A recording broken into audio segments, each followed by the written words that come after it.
ओळख करून दिलेली आहे. हो. खरं तर आजच्या या संपूर्ण कॉन्क्लेव्हमध्ये NDTV मराठीची ही पहिली कॉन्क्लेव्ह आहे. 6 महिने आम्ही आत्ताच लवकरच पूर्ण करू चॅनलला, फक्त काही दिवसांमध्ये. आणि प्रयत्न हा आहे की महाराष्ट्रातले सगळे आवाज, मग ते महिलांचे असू देत, शेतकऱ्यांचे असू देत, तरुणांचे असू देत, व्यावसायिकांचे असू देत, हे या चॅनलवर दिसले पाहिजेत, महाराष्ट्राला ऐकू गेले पाहिजेत. त्याचाच एक प्रयत्न म्हणून हा पहिला कॉन्क्लेव्ह विधानसभा निवडणुकांच्या निमित्तानं, ज्याचं नाव आहे महाराष्ट्राचा जाहीरनामा.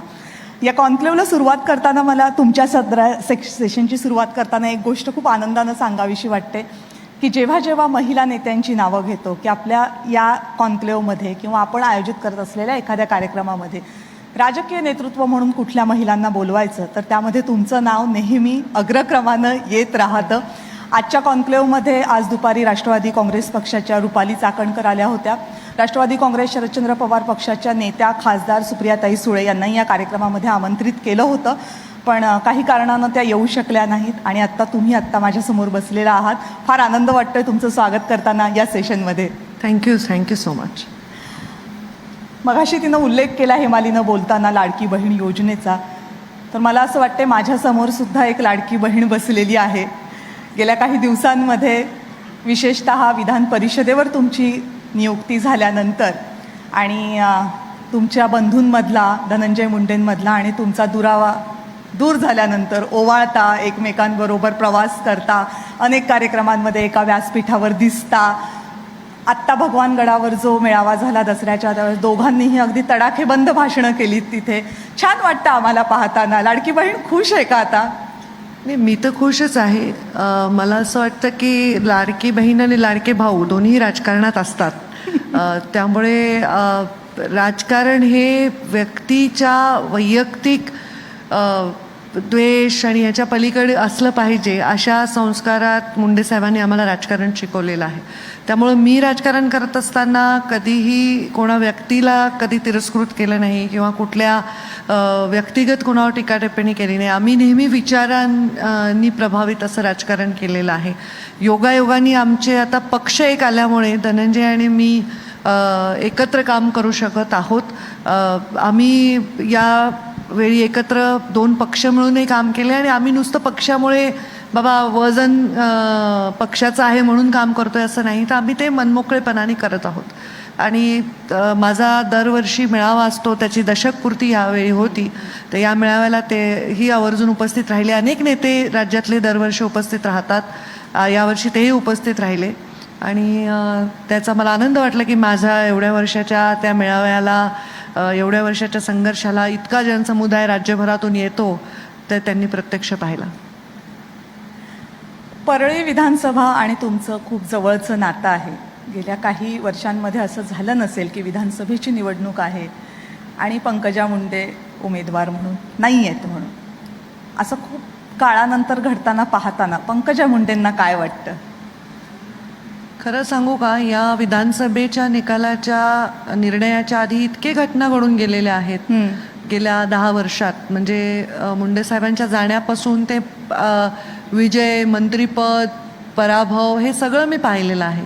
त्याच्यामुळे मला याच्याकडे पाहताना मी फार निरपेक्षपणे पाहण्याचा प्रयत्न करते. पण नक्कीच माझ्या कार्यकर्त्यांच्या डोळ्याच्या कळा पाणावलेल्या आहेत. कारण जो जनसंघापासून, जनसंघाचा दिवा आणि नांगरदारी शेतकरी यावरूनही मुंडे साहेबांनी निवडणूक लढून भाजपाचं पहिलं कमळाच्या फुलाची निवडणूक तिकडनं लढली आणि त्या मतदारसंघातली पहिली महिला आमदार म्हणून मी तिथे झाले. तो मतदारसंघ डिलिमिटेशनमध्ये बदलला, पहिली आमदार झाले, 2 टर्म आमदार म्हणून निवडून आले, मंत्री म्हणून काम केलं, पालकमंत्री म्हणून काम केलं. जिल्ह्यामध्ये आत्ता मी लोकसभेला माझा पराभव म्हणजे अगदी नावाला पराभव येतो. 7.25 लाख मतं मी घेतली आहेत जिल्ह्यामध्ये. आणि या सगळ्या परिस्थितीमध्ये नक्कीच त्या बॅलेट पेपरवर कमळ नाही हे नक्कीच वाईट वाटतं, कारण मुंडे साहेबांसारख्या लेजेंडरी नेत्याचा तो मतदारसंघ आहे. पण मुंडे साहेबांच्या संस्कारामुळे शेवटी पक्षाने जो निर्णय घेतलेला आहे, पक्षाने जे गणितं मांडली आहेत, त्या गणितांना यशस्वी करण्यासाठी आम्ही सुद्धा काम करू. मधल्या काळामध्ये लोकसभेच्या आत्ता पराभवाचा तुम्ही उल्लेख केलात, मग विधान परिषदेवर तुमची नियुक्ती झाली, पण या सगळ्या घडामोडींमध्ये एक वाक्य तुमचं खूप गाजलं ज्याची चर्चाही राजकीय वर्तुळात खूप झाली, की माझ्यासाठी आता मतदारसंघच शिल्लक राहिलेला नाही असं तुम्ही म्हणालात. हे जेव्हा तुम्ही म्हणालात त्यावेळेस ते राजकीय वास्तव होतं म्हणून तुम्ही ते स्वीकारलत, ती अपरिहार्यता म्हणून स्वीकारलत, की उद्विग्नता होती ती? नाही, मी जे वाक्य म्हणले ते एका प्रश्नाच्या उत्तरादाखल म्हणले की आता मतदारसंघ माझ्याकडे नाहीये, जे सिटिंग आमदार तिथे लढतील असा निर्णय झाल्यामुळे ते सगळ्यांसाठी जे नियम आहे तो आपल्याला लावून घेतला तर, नाहीतर आपल्याला एक नियम आणि दुसऱ्यांना एक नियम असं नेतृत्व करून काही उपयोग नाही. आणि त्यामुळे मी ते स्वीकारलंय. काय मी उद्विग्नता ना अपरिहार्यता ह्याला मानत नाही, मी याला वास्तवता म्हणते की जे वास्तव आहे ते स्वीकारलं पाहिजे आणि त्याच्यापासून पुढे गेलं पाहिजे. फक्त लोकांमध्ये ज्या वर्षानुवर्षे आपण लोकांना साथ दिली आहे, ज्या लोकांनी आपल्याला साथ दिली आहे, त्यांच्या आणि आपल्यातलं जे अंतर आहे ते वाढू नये एवढा प्रयत्न केला पाहिजे. पण तुमच्याकडे पाहताना कायम लढवय्ये नेतृत्व अशीच हे राहते, प्रतिमा पाहायला मिळते किंवा तेच डोळ्यासमोर येते आणि तुम्ही ते केलं सुद्धा आहे बराच काळ. वडिलांचाही वारसा तुम्हाला तसाच लढवय्या नेतृत्वाचा मिळालेला आहे. वडील असताना सुद्धा मी लढले आहे. वडील असताना सुद्धा त्यांचा हात धरून मी लढले आहे. कारण तेव्हा मुंडे साहेब त्या परिस्थितीत राजकीयदृष्ट्या फार त्यांच्याबरोबर नेते तेव्हा नव्हते. आमच्या जिल्ह्यातले बरेच नेते तेव्हाच्या राष्ट्रवादीमध्ये त्यांनी प्रवेश केला होता सगळ्यांनी, म्हणजे अगदी धनंजय सकट. तेव्हा माझे बाबा एकटे होते, तेव्हा मी एकटी त्यांच्याबरोबर काम करत होते. तेव्हा कार्यकर्त्यांची मूठ बांधली. तर लढणं हे त्यांच्या बरोबरच शिकले आणि त्यांच्यानंतर ते कसं सोडून देता येईल. आणि लढणं हे स्वतःसाठी नसतं, विषयांसाठी असतं. ह्याचं मूर्तिमंत उदाहरणही होऊ शकले ना मी. माझा मतदारसंघ हसत खेळत मी सोडला, इच्छा नसतानाही पक्षाचा आदेश म्हणून लोकसभा लढले. म्हणजे ह्याचं मूर्तिमंत उदाहरण जे आहे ते पण होण्याची संधी मुंडेसाहेबांच्या संस्कारामुळेच मिळाली. तुम्ही चेहऱ्यावरचं हसू लोपून देत नाही, पण तरीही मी हा प्रश्न तुम्हाला विचारते. मुंडेसाहेब असताना धनंजय मुंडेंनी जाणं, त्यावेळेस पक्ष सोडणं, त्यावेळेस त्यांना झालेल्या वेदना कदाचित कॅमेऱ्यासमोर आम्हाला त्या कमी दिसल्या, खऱ्या काय असतील त्या तुम्हाला जास्त दिसल्या असतील. त्यानंतर मुंडेसाहेबांचं जाणं, तुम्ही त्या मतदारसंघाची जबाबदारी घेणं, त्या लोकांनी जीवाला जीव तुमच्या देणं आणि आज धनंजय मुंडेंचा प्रचार तुम्ही करणार. धनंजय मुंडेंनी तुमचा केला, असं नाही आहे की तो एकतर्फी असणार आहे, तर तुम्हीही त्यांचा करणार आहात. हे सगळं सर्कल पूर्ण होत असताना कुठे म्हणजे मन खूप खुश राहतं, खट्टू होतं. धनंजय आणि मी असं नाही आहे ते. म्हणजे आज तटकरे साहेब आणि आम्ही एका बरोबर बसलोय.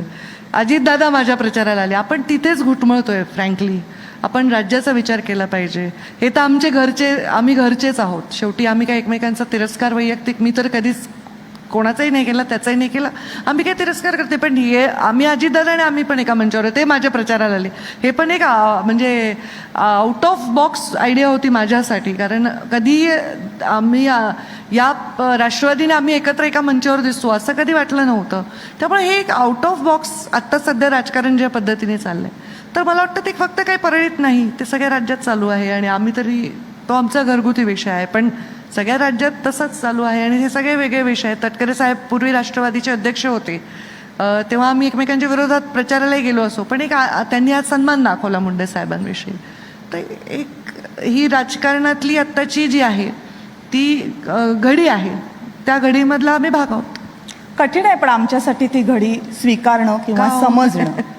नाही, खरोखर आहे ना की 4-5 वर्ष तुम्ही एकमेकांच्या विरोधात बोलणार, नंतर फॉरगेट अबाउट तुमचे रिलेशन्स काय आहेत ते, पण याला सहज म्हणून कसं स्वीकारावं मतदारांनी? आम्ही असं कोणी एकमेकांच्या विरुद्ध नाही बोलत हे स्वीकारायला तुम्हाला जड जातं, मला आश्चर्य वाटतं. याच्यात आनंदच वाटला. नाही, मी असं म्हणते की तुम्ही एकमेकांवर टीका करता, एकमेकांच्या विरोधात कारण नाही, कारण मी मंत्री होते, ते विरोधी पक्ष नेते, जी राजकीय सुद्धा असते, जी पॉलिसीशी रिलेटेड असते आणि नंतर मग सगळेजण एकत्र येतात.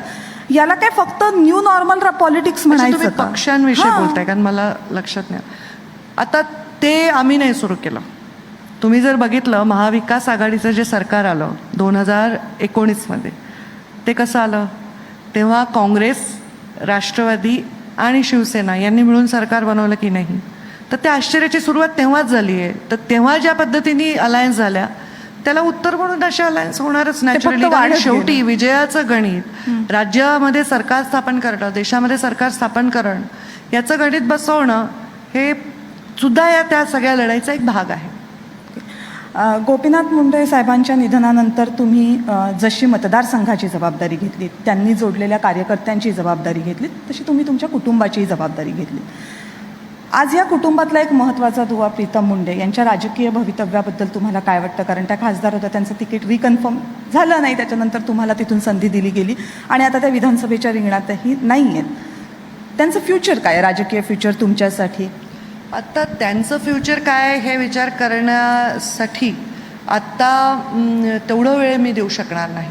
पण त्यांचं नक्कीच फ्युचर आहे याची काळजी करणारी मी तिथे बसलेली आहे. कारण मी त्यांची मोठी बहीण आहे. मुंडे साहेबांच्या नंतर कुटुंबाची जबाबदारी माझ्यावर आहे.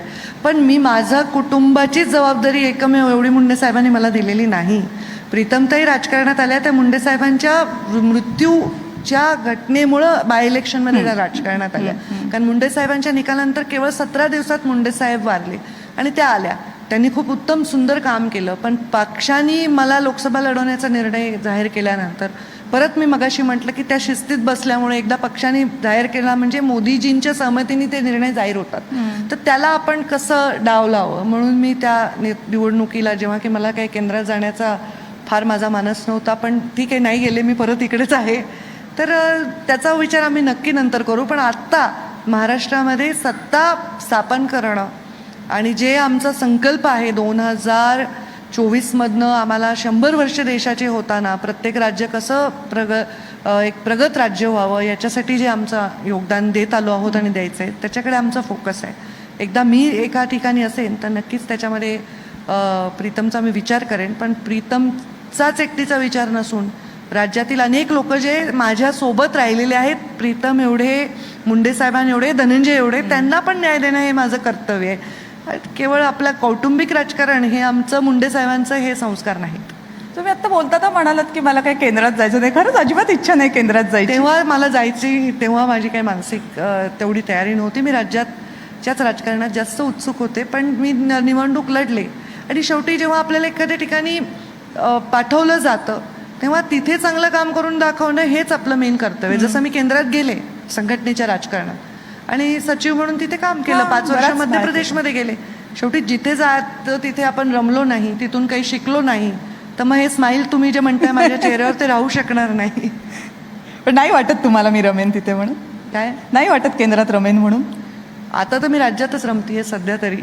आत्ताच्या राजकारणात आणि आत्ताच्या परिस्थितीत कुठल्याही भविष्यवाण्या कोणी न करणं हा शहाणपणा आहे. बरं, भविष्यवाण्या राहू देत. मला एक सांगा, कायम जेव्हा भावी महिला मुख्यमंत्र्यांच्या नावाची चर्चा होते, अर्थात त्या फक्त चर्चा आहेत सध्याच्या घडीला तरी, तर तुमचं नाव अग्रक्रमानं येतच येतं. म्हणजे जी काही 4-5 नावं समोर येतात त्यात तुमचं नाव कायम येतं. अँड आय मस्ट से की it is the youngest name, youngest candidate म्हणावा लागेल. बरं वाटतं या चर्चा ऐकताना? आता या चर्चा जेव्हा तुम्ही महिला म्हणून नाव घ्याल तर सुदैवानी माझं नाव येतं हे मला आनंद वाटला पाहिजे. पण दुर्दैवानी फक्त 4-5 महिलांचं नाव येतं. 25 महिलांचं नाव आलं तर मला आनंद वाटेल. 50 महिलांचं नाव आलं तर मला आनंद वाटेल. म्हणजे तेवढ्या महिला राजकारणात सक्रिय आहेत असं वाटेल. तर कमी महिला राजकारणात सक्रिय असल्यामुळे आमचं नाव येत असेल. पण माझं अजून एक म्हणणं आहे याच्यात की महिलांमध्येच का बरं नाव यावं, असं कर्तृत्व असावं या सगळ्या महिलांचं की त्यांचं जेंडरच्या पलीकडे जाऊन नाव आलं पाहिजे. मला असं वाटतं की कोणतंही पद हे त्यांच्या जेंडरच्या पलीकडे असलं पाहिजे. लीडर आणि लीडरच नसतं, लीडरच असतो. तर ती महिला असो पुरुष असो. ही अपेक्षा अगदीच मला ही आवडणारी आहे. फक्त महाराष्ट्राला अजूनपर्यंत एकही महिला मुख्यमंत्री लाभली नाही, त्यामुळं कदाचित या चर्चा होतात. कदाचित तुम्ही जर पहिल्या मुख्यमंत्री झाल्यात तर अशा प्रकारचा प्रश्नही येणार नाही आणि चर्चाही होणार नाही. बरं, लोकसभेच्या निवडणुकीमध्ये तुमच्या मतदारसंघाची चर्चा प्रामुख्यानं झाली ती मराठा आरक्षणाच्या निमित्तानं. खरंच तो फटका मोठा होता. मला याची कल्पना आहे, तुम्ही याचं उत्तर आधीसुद्धा दिलेलं आहे काही वेळेला, आणि आपल्याच मतदारसंघात काही जणांनी आपल्याला मत दिलं नाही आणि जातीच्या आधारावर हे म्हणणंही खूप कठीण आहे. पण आता बराच काळ उलटून गेलेला आहे. खरंच त्या फॅक्टरचा खूप मोठा फटका बसला. हे पहा, मला असं वाटतं की मी केवळ 6,000 आणि माझा पराभव झाला आहे. जेव्हा की मी रिकाउंटिंगचा अर्ज केला तो फेटाळला गेला. अनेक लोक लाखांनी, 1.5 लाखांनी, 2.25 लाखांनी, 2 लाखांनी पराभूत झालेत. तर मी जेव्हा याच्याकडे पाहते तेव्हा मी राजकारणातली एक परिस्थिती म्हणून पाहते. अशी परिस्थिती आम्ही लहानपणापासून पाहिलेली आहे राजकारणात. आता मलाच जवळपास 23-24 वर्ष झाले मीच राजकारणात आहे. तर मी पण अनेक वेळा असे परिस्थिती पाहते. एक युनिक परिस्थिती राजकारणामध्ये निर्माण झाली होती. ज्या गोष्टी कुजबुजून बोलायला जायच्या त्या गोष्टी मोठ्याने बोलल्या जात होत्या, कारण सोशल मीडिया हे व्यक्त होण्याचं माध्यम होतं. ज्या गोष्टी बोलणं अरे बापरे हे आपल्या संस्कृतीला पटणार नाही असं आपण विचार करत होतो, त्याही गोष्टी बोलल्या जात होत्या. त्यामुळे ही एक युनिक परिस्थिती होती असं मला वाटतं, आणि त्या युनिक परिस्थितीतून महाराष्ट्र बाहेर पडावा असं मला वाटतं. तो लगेच बाहेर पडला तर आनंद आहे. तात्काळ बाहेर पडण्यासाठी प्रयत्न आम्हाला करावे लागतील. संपूर्णतः नाही, पण काही अंशी लोकसभेपेक्षा बाहेर पडला असं मला वाटतं. असं वाटतं तुम्हाला लोकसभेपेक्षा बाहेर? हो. पण लोकसभेनंतर एक जे चित्र खूप दिसलं, जे लोकसभेच्या आधी दिसलं नव्हतं, की मराठा आणि ओबीसी हा संघर्ष खूप तीव्र झालेला आहे. आणि जसं तुम्ही आत्ता म्हणालात की काही गोष्टी या पडद्याआड राहायच्या, त्या आता पडद्याआड राहिलेल्या नाही आहेत. त्या जाहीरपणे येत आहेत, त्या उत्स्फूर्तपणे येत आहेत. त्याच्यामध्ये खूप आवेश दिसतोय, दोन्ही बाजूंनी दिसतोय, तो का कुठल्या एका बाजूने. तुम्ही बराच काळ ओबीसी समाजाचं सुद्धा नेतृत्व केलेलं आहे, ओबीसी लीडर म्हणून तुमची गणना होते. मराठा विरुद्ध ओबीसी हा जो संघर्ष महाराष्ट्रात उभा राहिला आहे, ज्याचं खूप मोठं मूळ आपल्याला मराठवाड्यामध्ये सुद्धा आत्ता पाहायला मिळतंय, काय वाटतं तुम्हाला हे बघून, जेव्हा तुम्ही ओबीसी लीडर म्हणून त्या समाजासाठी काम करता, त्या समाजामध्ये काम करता? मी परत एकदा सांगते की मगाशी तुम्ही म्हटलात तसं महिला लीडर, तसं मी ओबीसी जन्मले आहे, पण मी ओबीसी लीडर म्हणून त्याच्याकडे पाहत नाही, मी लीडर म्हणून पाहते. कारण जेव्हा मी काम केलं तर अनेक मराठा समाजाचे आमदारना तिकीट देणं, त्यांना आमदार करणं किंवा त्यांच्यासाठी झगडणं हे मी केलं, तेव्हा मी पक्ष पाहिला. हा माणूस आपल्याला इथे निवडून द्यायचा हे पाहिलं, तर कधी जात हा विषय कधी डोक्यात आलेला नाही. त्यामुळे मी त्याच्याकडे ओबीसी म्हणून पाहत नाही, मी त्याच्याकडे एक लीडर म्हणून पाहते. आणि लीडर म्हणून पाहत असताना ही परिस्थिती मला दुर्दैवी वाटते, आणि कोणत्याही समुदायांमध्ये अशा प्रकारचं वितुष्ट होऊ नये ह्याच्यासाठीचे प्रयत्न करणाऱ्या लोकांनी निर्भीडपणे समोर आलं पाहिजे. मी हे बोललं तर काय होईल, मग ते माझ्यावर तुटून पडतील, मग ते मला ट्रोल करतील, ही भीती न बाळगता खरं काय आहे ते खणखणीतपणे मांडलं पाहिजे.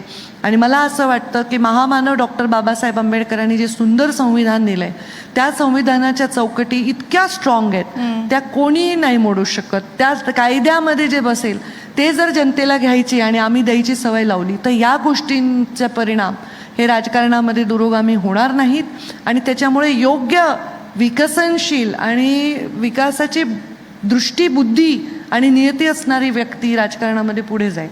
तर ही राजकारणात पुढे जाण्याचं कारण काय? कुठल्याही क्षेत्रात जाऊ शकते, मीडियामध्ये जाऊ शकते, ॲडमिनिस्ट्रेशनमध्ये जाऊ शकते, पण राजकारणातला व्यक्ती जेव्हा मुख्य पदावर असतो तेव्हा तो जे जनतेला देतो ते फार चांगलं डिलिव्हर करू शकतो, कारण त्याच्यामध्ये सर्वांगीण शक्ती असते. तर ह्या गोष्टी दुर्दैवी आहेत, त्या नाही झाल्या पाहिजे, आणि मिटवण्यासाठी माझ्यासारख्यांनी पण प्रयत्न केले आहेत, करत राहीन शेवटपर्यंत. आणि तेव्हा मी जेव्हा त्याच्याकडे बघते तेव्हा मी म्हणजे निस्पृहपणे पाहिलं पाहिजे, न्यूट्रली पाहिलं पाहिजे. कारण जेव्हा आम्ही शपथ घेतो ना, आमदारकी, खासदारकी, मंत्रीपद, तेव्हा ह्या शपथ घेतो की आम्ही या सगळ्या गोष्टींच्या पलीकडे जाऊन समाजाचा आणि जनतेचा विचार करू. एक राजकीय नेतृत्व म्हणून तुमचं हे उत्तर अगदी बरोबर आहे, जे चौकटीमधलं आहे असं मी म्हणेन फार फार तर. पण आत्ता इलेक्शनच्या निमित्तानं किंवा इलेक्शनच्या आधीसुद्धा फिरताना महाराष्ट्रामध्ये असं दिसलंय की ही दरी खूप रुंद झाली आहे, जी कदाचित तुम्ही किंवा मी 10 वर्षांपूर्वी नव्हती पाहिली, जी आता दिसते. अनेक ठिकाणी आम्ही असं ऐकतो की तुम्हाला माझ्यापेक्षा कदाचित खूप जास्त माहीत असेल, कारण तुमचा कनेक्ट त्या लोकांशी आमच्यापेक्षा जास्त असतो, की शाळांमध्ये मुलं आता हा भेदभाव करायला लागलेली आहेत. आय थिंक तुमच्याच मतदारसंघातलं एक मी ऐकलं होतं कुठेतरी की तुमचा पराभव झाल्यानंतर त्या शाळेतल्या विद्यार्थ्याला काहीतरी बोललं गेलं होतं. आय डोंट नो खरं किती आणि खोटं किती, पण ह्या गोष्टी आम्ही ऐकतोय की हे शाळांपर्यंत पोहोचलंय. आता कसं दुरुस्त करायचं? मी तेच तर सांगते की ही दुर्दैवी परिस्थिती आहे. बिघडवणाऱ्या घटना आणि बिघडवणाऱ्या सगळ्या शक्तींनी ते बिघडवत गेले, पण दुरुस्त करणाऱ्यांवर फार मोठी जबाबदारी आहे. एखादा खड्डा करणं, रात्रीत येऊन लोक खड्डा करतात ना रस्त्यावर, तर ते खड्डा करून जातात काहीतरी अडवण्यासाठी, पण तो भरण्यासाठी खूप जास्त क्षमता लागते. एखादी गोष्ट वाढवण्यासाठी खूप क्षमता लागते, संपवण्यासाठी फार क्षमता लागत नाही. म्हणजे मोठ्या दुधाच्या भांड्यामध्ये चिमूटभर मीठ सुद्धा नासवू शकतं. साखर तुम्हाला पोतभर घातली तरी गोड वाटणार नाही. ही रियालिटी आहे. आणि त्यामुळे ही दरी सांधणं हे खूप कठीण काम आहे. ते मनापासून ज्याला करायचं आहे तशा व्यक्तींना ते करावंच लागेल. कठीण गोष्टींचा सामना करावाच लागेल. ही परिस्थिती दुर्दैवी असली तरी ही काढावी लागेल. याच्यातून जनतेला बाहेर काढावं लागेल. जनता त्याचा भाग झाली आहे. मला माहिती नाही माझ्या मतदारसंघात घडलं का नाही, पण हे ओव्हरऑलच चाललेलं आहे. हे ओव्हरऑलच सगळ्या जिल्ह्यांमध्ये अशा छोट्या छोट्या काहीतरी व्हिडिओज व्हायरल होत असतात. ते बघून अस्वस्थ होतं, कारण आम्हालाही माहीत नव्हतं जोपर्यंत फॉर्म भरायचा नाही तोपर्यंत जात वगैरे फार एक्झिस्ट करते. अशा वातावरणात आम्ही पण फार वाढलो नाही. तुमचं नेतृत्व पाहताना किंवा समजा पंकजा मुंडे यांच्याबद्दल काही वाचायचं झालं गुगलवर, तर ज्या काही गोष्टी आहेत त्या स्ट्राईक होतात, ते म्हणजे तुमच्या नेतृत्वाच्या शैलीचा होणारा परिणाम.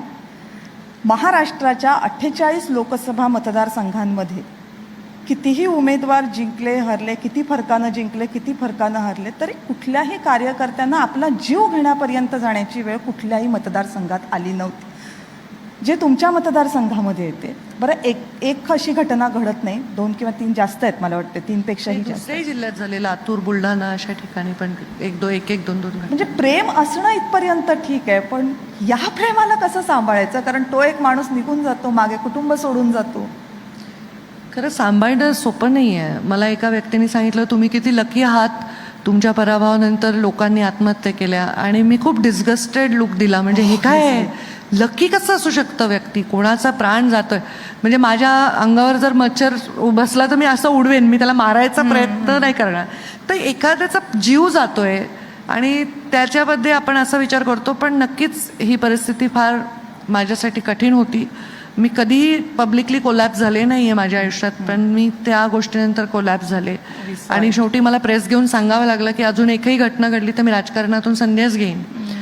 तसं मला बोलावं लागलं, अशी परिस्थिती निर्माण झाली. असं होऊ नये. इतकं प्रेम लोकांनी केलं ना की तेवढीच जबाबदारी वाढते आपल्यावर. आणि मग जे कधी कधी आपला जो लढण्याचे बाणा आहे वगैरे त्याच्यावर पण थोडं परिणाम होतो की अरे बापरे, आपल्या मागे एवढे लोकांचे स्वप्न आहेत, एवढ्या लोकांचे विश्वास आहे, एवढ्या लोकांचे विचार आहेत, आणि आपण ते कसं असं काही रिस्क घेऊ शकत नाही, असं एक मनामध्ये येतं. तर ही घटना माझ्यासाठी धक्कादायक होती आणि खूप शॉकिंग होती, आणि मला अंतरंग माझा बदलून टाकणारी पण होती.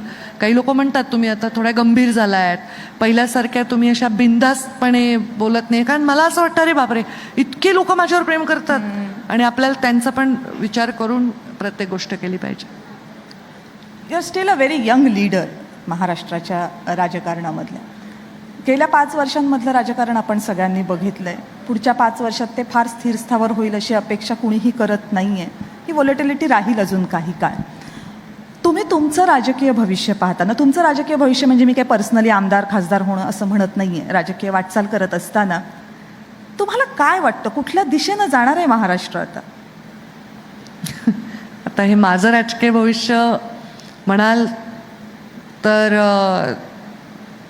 ते त्याच दिशेने जाईल त्या दिवशीने माझ्यावर प्रेम करणारे लोक मला गाईड करतील. ते एखाद्या खलाशाला कसं गाईड केलं जातं तसं मला होकायंत्रासारखे ते गाईड करतात, आणि समहाऊ मला पाहून ते गाईड होतात. हे एक वेगळं अनोखं नातं आहे. आता आपण सांगितलं महाराष्ट्र कुठे जाताना दिसतोय, तर मला असं वाटतं की देशामध्ये प्रधानमंत्री नरेंद्र मोदींचं सरकार आलेलं आहे.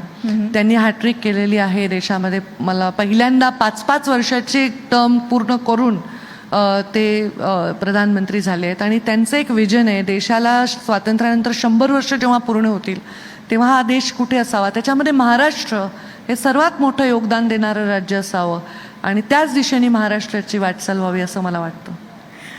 आत्ताच्या विधानसभा 2024च्या निवडणुकांना सामोरं जाताना महायुतीच्या नेत्या म्हणून कुठल्या मुद्द्यांवर लोकांसमोर जात आहे? कारण हा मी प्रश्न तुमच्यासाठी शेवटचा ठेवला होता, कारण महाराष्ट्राचा जाहीरनाम्यामध्ये हा प्रश्न मी सगळ्यांना पहिला विचारते, पण तुमच्या पक्षाचे प्रमुख नेते आदरणीय देवेंद्रजी फडणवीस या कार्यक्रमामध्ये येऊन गेले, त्यामुळे तुम्हाला तो प्रश्न पहिल्यांदा करणं मला थोडंसं अप्रस्तुत वाटलं. पण मी आता तुम्हाला तो थोड्याशा वेगळ्या अर्थाने विचारते की तुम्हाला कोणत्या मुद्द्यांवर महाराष्ट्राच्या जनतेसमोर जायला आवडेल जेव्हा तुम्ही तुमच्या पक्षासाठी मत मागाल? खरं तुम्ही योग्य व्यक्तीला तो प्रश्न विचारला, कारण ते आमच्या सत्तेच्या मुख्य स्थानी आहेत, पक्षाचे मुख्य नेता आहेत, सर्व निर्णय ते घेतात, आणि सत्तेच्या माध्यमातून लोकांना जे देता येतं ते देण्याच्या क्षमतेमध्ये ते आहेत. मी 5 वर्ष संविधानिक राजकारणापासून दूर होते, कोणत्याही अशा पदापासून दूर होते की डायरेक्ट लोकांना मी बेनिफिट करू शकेन. नक्कीच मागण्यामधनं बोलण्यामधनं मी त्या गोष्टी करू शकले, त्यामुळे त्यांचं उत्तर नक्कीच त्याच्यामध्ये महत्त्वाचं आहे त्या दिशा देण्याच्या दृष्टीने. पण राजकारणाकडे तेवढंच क्लोजली बघणाऱ्या किंवा इतक्या लोकांना इफेक्ट करणारा नेता म्हणून मी जेव्हा राजकारणाकडे पाहते तेव्हा मला वाटतं राजकारण हे विकासाच्या आजूबाजूलाच केंद्रित असावं पण ते म्हणजे अगदी अमेरिकेला पण तेवढं जमत नाही. तिथे सुद्धा थोडा जातीवाद, थोडा रंगवाद, थोडा स्त्री आणि पुरुषवाद येतोच. तर ह्या सगळ्या गोष्टींच्या पलीकडे जाऊन असावं असं मला वाटतं. जे अशक्यप्राय गोष्ट असली तरी त्याच्या जवळ आपण जाऊ शकू असं वाटतं. आत्ताच्या सरकारची तुमची लाडकी स्कीम कोणती, जी लोकांसमोर घेऊन जाताना तुम्हाला खूप आनंद होतो? ऑफकोर्स लाडकी बहीण ही योजना आहे.